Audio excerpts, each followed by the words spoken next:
Hey guys, John, Indoor Hydroponics, talking about compost tea and some recipes for that. Got a couple of 2 5-gallon buckets, a couple of air stones, some hoses, and a really good pump. Aerating rainwater. So rainwater is really important in this process. So I'll explain that later and the benefits of compost tea later. But this is more of a recipe-based compost tea video. So I've got a couple of different composts here, one mushroom based, one cow manure based. I think adding a couple of handfuls of each one into each bucket to get it going, really important. Also have some plant-based, for the most part, organic fertilizer here. It's got a lot of alfalfa meal, but it also has some fish meal and feather meal in it, which is really good to put in as well, to wake up the microbes and to get this thing going. So the manures have been added. I'm adding a half of cup of, it's Happy Frog organic fertilizer, again mostly plant-based, to get that in there. That'll wake up the microbes. This is the most important part of any tea recipe, is some sort of simple sugar. I use molasses diluted down in some hot water just to get it in there. It makes it easier to mix around. I also had some leftover hummingbird nectar, which is like 4 parts water to 1 part sugar. Just adding a little bit of that in there. Adding those sugars is important. The microbes feed off of them. And here's where we're at about the 12-hour mark. And you start to notice that biofilm at the top of the buckets. And that's how you know this stuff is working. There's a lot of biology in there. And it's waking up, it's feeding on the sugars, they're growing, populating, really good stuff. Here we are at about the 24-hour mark, which is pretty much where I pull the plug. I'm going to let one bucket go for 36 hours, but don't let it go very much longer than that.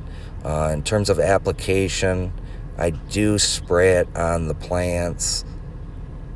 You don't have to. They say it creates a biofilm on the leaves. I don't know how much that is true, but I think the magic with regards to compost tea is getting it into the soil.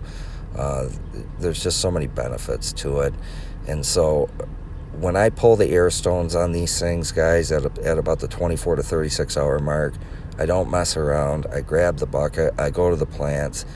I don't typically dilute it down. I pour it full strength and I get it into the soil because that's where I think it's most effective. Now, I did have one more 5-gallon bucket full of rainwater. Here's another kind of recipe that I got going on here. This is Strawberry Fields. It's got some bat guano and worm castings in it. I like that in terms of a potting soil. So I'm going to get a couple of good cups of that in to another bucket. I'm also going to pour some of the Happy Frog, that plant-based fertilizer in there, which is really good to get in there. So you've got some manures with some plant-based material, and of course you got to add the sugars.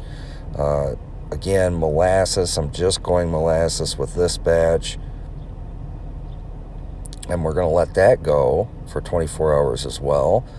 And at 36, I'm going to pull the other bucket and I'm going to apply that to the soil on some more plants. So, guys, that is some simple recipes. Just compost, some plant-based material, and make sure you get some simple sugars in there.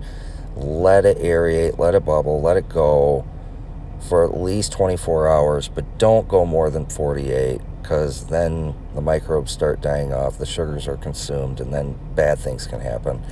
And as soon as I pull the air stones, I get that stuff right in. I don't bottle it up. I don't save it because that's when compost tea goes bad. It turns anaerobic, and that's not good. So don't go away on vacation if you're going to do this stuff. If you're going to be around the house for 24 hours, you're going to be home at the time that you want to apply this. It's very key, very important. And now I'll get into why I think compost tea is good. Again, it's just a tool in the toolbox. It's not a magic elixir, even though I use the word magic in this video. It's just a tool in the toolbox for organic growing. So here's a couple of reasons why I like compost tea. 2 reasons why I like to do compost tea. One is it's getting the material into a bucket and reusing some rainwater and essentially making rainwater even better than what it is. So adding these materials in with some simple sugars starts the process off of steeping that material and making it more water soluble. Well, that brings me into reason number 2, which is the most important reason, is by doing this, you are growing biology in a bucket. You've got microbes and biology and even some fungus going on in that bucket, and it's consuming that material, it's processing it, and then it's making it water soluble. By adding biology into the soil, it also acts as the same thing to a lesser degree. In other words, we're adding biology into the soil, so all the compost that we've added and the plant-based material that we've added is now going to be broken down and processed and made plant available. What I think people don't understand is it's the biology in the soil that breaks down the material that makes it plant available. In other words, just putting compost or grass clippings or whatnot into the soil doesn't automatically mean your plant's going to eat it. It has to be processed. And it's the microbes and the biology that process that stuff and essentially spit it out, and then your plants are able to take it in and take it up. So that's why I think compost tea is good. It extends the life of compost. It makes it better. If you buy all the materials up front, you can just continually have a station ready for compost tea. 1 bag of compost, 1 bag of some sort of a plant-based material, and a jar of molasses will get you an entire season of compost tea. I mean, you don't need a lot of material for this. Plus, how often do I do it? Well, how about this? Every time it rains, I throw some 5-gallon buckets under the eave, catch some rainwater, and then I got my station set up, and I just brew some compost tea. So if it rains a lot, obviously I'm not going to be doing it every day, but every week or two is kind of a good habit. And again, I use rainwater, so I wait for it to rain and just repurpose it. So guys, that's why I do compost tea. Hundreds of recipes out there. So give it a shot, be responsible with it, don't go too long with it, and get it in the soil quickly. And hope you found this video to be enjoyable. I've done a couple of compost tea videos over the years, but because I'm refreshing the channel, I thought I'd shoot another one. So thanks guys for checking in. Hopefully you stuck it around towards the end. Peace.